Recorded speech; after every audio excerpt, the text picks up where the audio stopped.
Hello there, ladies and gentlemen, and welcome back to another Destiny 2 weekly reset video. My name is Story, and today is April 21st. So this means only one thing. We're running up until April 28th, because that's how things go around here. And behold, it is Guardian Games. New things happening in the tower. Look at how just colourful everything is. It's like the Olympics, but for Guardians.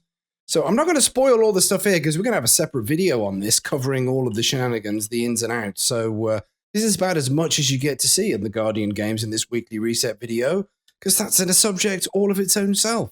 Anyway, what have we got to do? What's happening? Well, if you're new to the game, pull up a pew and pour yourself a brew. Welcome, welcome. Rest your bones. And this is the tower. This is the tower, and I'll show you this for one reason, because there's lots of little flashing icons and such, and they are vendors. We'll have an example here, spare parts. Vendors will issue you weekly challenges, bounties, quests, and all kinds of stuff, and they are one of your main sources of loot in the game, and it's all about that precious loot. For example, spare parts, Gunsmith, the weekly bounties completed, 8 of them, that is your weekly, and you'll get some powerful gear at tier 1. Gear has different tiers. We've got tier 1, tier 2, and tier 3, and it goes up in juiciness on power level, for example. And then there's pinnacle stuff, which is right at the top, and that will get you the highest drops for your current level. There you go then. That is the stuff. There are various vendors to visit, so I guess you should do that in your own time. For example, look, we've got Hawthorne over here. Clan rewards, earn 5,000 XP. If you're a member of a clan, then you will earn this stuff, and you'll get some powerful gear at tier 2. Then we've got the Drifter here as well. Powerful gear at tier 1, Vanguard, powerful gear tier 1, 8 bounties. You know, you get the picture. Okay, so what other stuff is there to play with? Well, we're going to have a look at the destination screen here. This is the director screen, and we're going to start off with the Vanguard playlist. It's a favorite. We've got some items on the menu here. For example, daily heroic story missions are nothing to scream about, but they are your source for replaying some of the campaign missions that you may have enjoyed or may not have. That'll get you some XP and maybe some random drops in the game. But over here, we've got our Vanguard strikes. There is a weekly here. Complete the strikes using the same subclass element as the currently active elemental burn. Can you imagine it, right?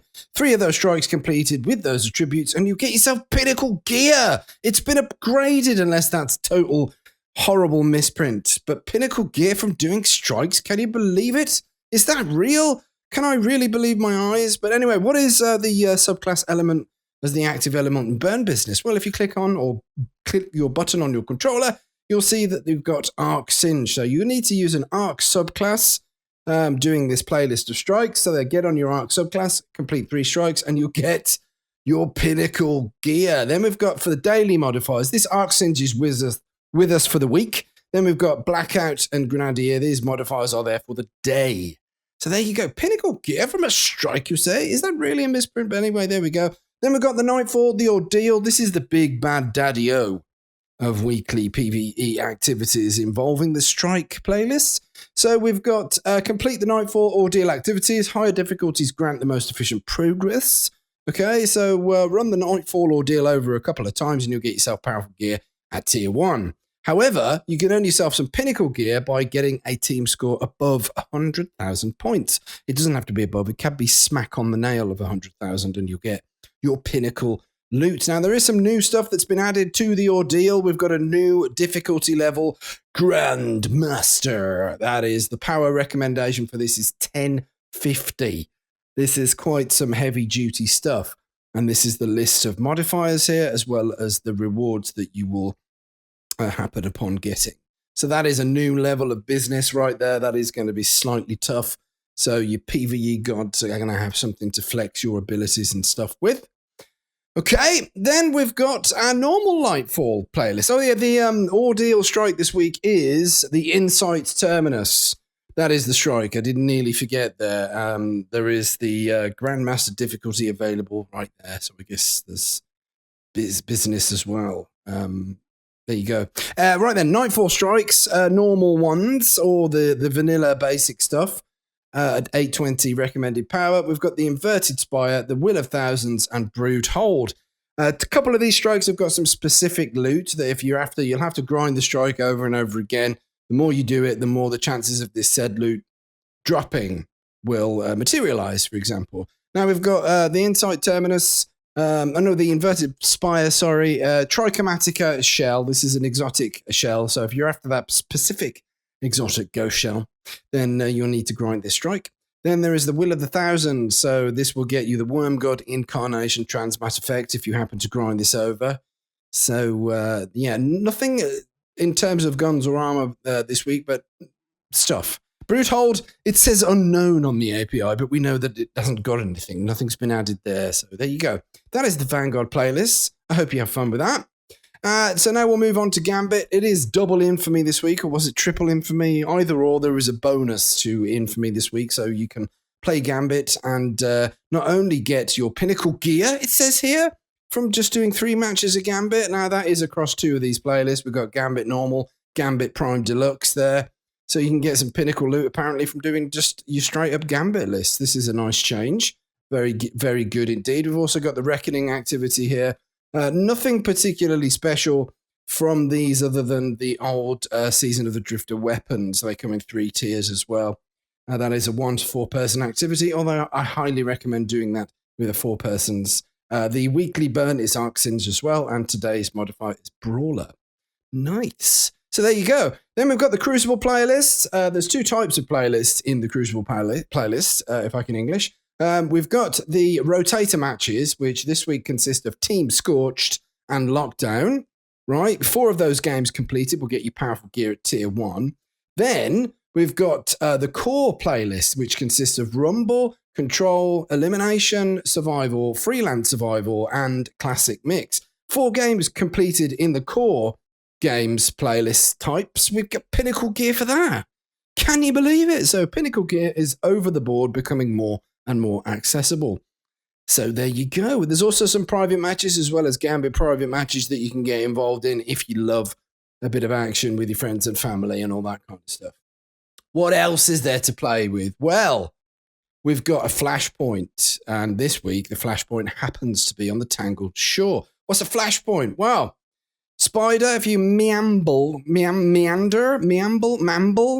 it's like a mixture of the 2. If you go over to this chap here, he will give you some stuff, but you need to complete 100% worth of activities completed before you can get your powerful gear at tier 1. So how do you do this? Well, look at this. This is a public event. That's going to start in just above 2 minutes, and that will get you some progress towards your Flashpoint. So it's basically getting involved in public events and looting lost sectors. So in the Forhorn Gulch, there, I always think it's Forlorn, but it's Forhorn Gulch and the Trapper's Cave. If you kill the baddie and loot the chest, that'll give you some progress towards your Flashpoint as well. So there you go, tier 1 loot available from doing your Flashpoint, and that is on the Tangled Shore this week. What else is there to do? Well, we've got the Golden Oldie on Mars, Escalation Protocol. It's a Horde mode style event. So if you're looking to collect certain Oculos weapons, then some of them only drop from doing this event. Now, this week it will be the sniper rifle, the Oculos sniper rifle. If you're after that, this is the week that you want to be grinding the Escalation Protocol. Now, we have a new and updated version of the Horde mode Escalation Protocol style event over on the Moon. There's also a whole bunch of activities on the Moon. But this Horde mode event is the Altars of Sorrow. Fast travel from Sorrow's Harbor over to here. There are a wave upon wave of big baddies and nightmares to destroy. And once you get to the final altar and defeat the boss, there are 3 different bosses which will award 3 different weapons. There are a slug shotgun, a kinetic shotgun, there's a sniper, and there's a rocket launcher to get from farming out these. There's also a vendor that issues out some powerful gear at tier 1 if you complete 30 nightmares defeated, the nightmares that spawn over here. And then there's also some memory quests from our own Eris Morn as well. We've also got Nightmare Hunts. I'm just checking that there's no Grandmaster difficulty being added here because I don't know. There you go. You've got some different levels of stuff from the Nightmare Hunts. So similar to the Ordeal Nightfall, complete activities and you'll get some powerful gear at tier 1. But then you get some pinnacle loot from completing a Nightmare Hunt on Master difficulty. There are 3 to choose from this week. Speaking of pinnacle gear, you can also get pinnacle gear from the dungeon, the Pits of Heresy.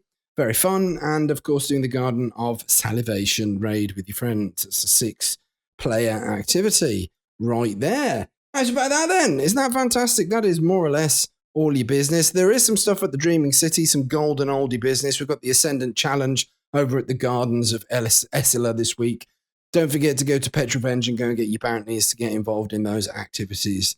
There you go. What else is there to look at? Well, we like to have a look at the Gunsmith, because there's some bounty stuff explaining for those of you that are new to the game, which is good.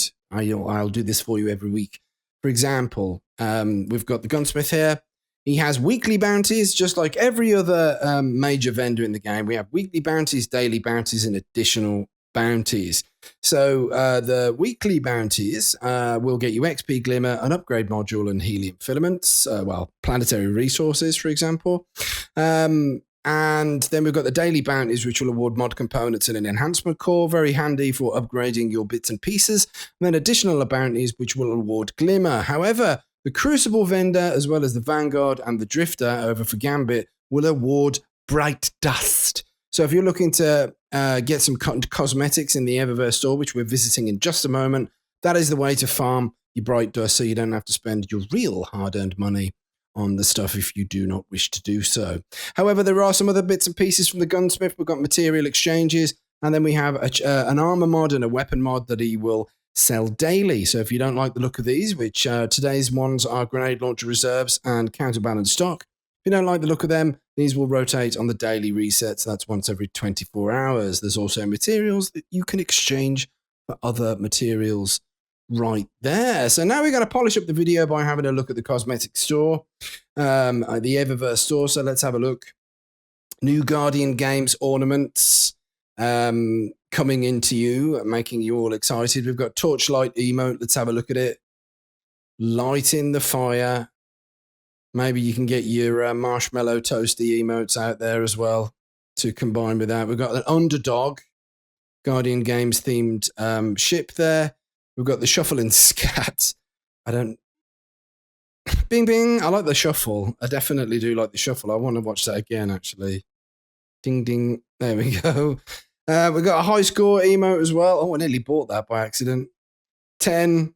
Someone's giving me a 10. There we go. I like it. A Warlock projection for the Ghost. And then there's the Peerless Precision shell as well. Very, very shiny indeed. We've got some features for Bright Dust, including a Verdant Chrome shader, Hyped Dance, the Mayfly, and the Circumpolar Light Sparrow. Then there is the event. Now, this stuff is all dedicated to the Guardian Games bits and pieces. You can see we've got multiplayer emotes, we've got vehicles, we've got sparrows, we've got ships, we've got emotes, we've got projections, we've got the works, man. There's a whole bunch of emotes for you to have a look there. I won't spoil them all. Then there's the seasonal stuff. So this is the stuff for the season. There's packages that you can get.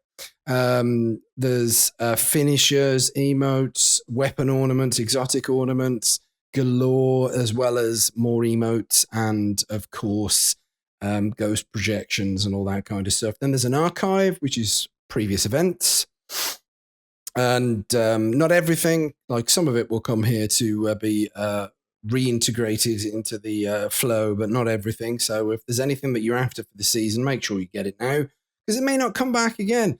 Then this is the Bright Dust section that we just briefly talked about, like spend your Bright Dust. Items this week are the Ladylike Shell, Equinoctial Edge. I think that's right. Stylish Fist Bump, Cloister Dance, and then we've got the Raucous Edge, the Congregate IS, and the Titan Projection, Ghost Projection for your shell there. And there's some consumables, and the Verdant Crown Shader, obviously, and Cherry Blossom Entrance Transmat Effect. Should we have a look at that? Oh, Cherry Blossom. There we go. And that is everything for this week. April 21st going up to April 28th. Ladies and gentlemen, there you go. Have a great time with Guardian Games, making sure to keep 2 meters apart from each other so we do not contribute to spreading this ghastly virus. Stay safe. On behalf of myself and everyone at Planet Destiny, stay safe, stay healthy, stay lucky. Have a great week in Destiny. Take care of yourselves, take care of each other, and remember, smoke me a kipper. We'll be back for breakfast.